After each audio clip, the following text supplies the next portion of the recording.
Hi guys, so for today's vlog, so ito yung toothpaste na ginagamit ko dito sa Japan. Itong Nonyo. So yan yung brand. So bali fresh white mint na siya. So tamang-tama, hindi pa ako nag-toothbrush guys kasi nga kagigising ko lang. So papakita ko sa inyo kung ano yung itsura nung mismong toothpaste niya. So ayan, ganyan lang siya. Hilahin nyo lang siya para ma-open. So, ayan, lagay na natin sa aking toothbrush. O, diba? Ang cute ng toothbrush ko.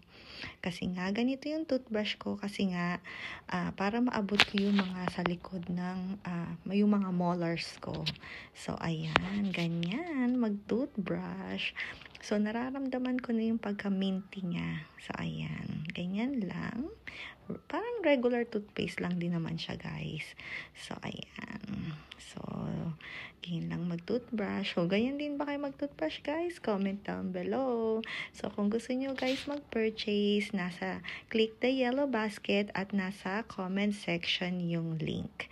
Alright, guys. Thank you, guys, for watching. See you guys next time. Bye, guys!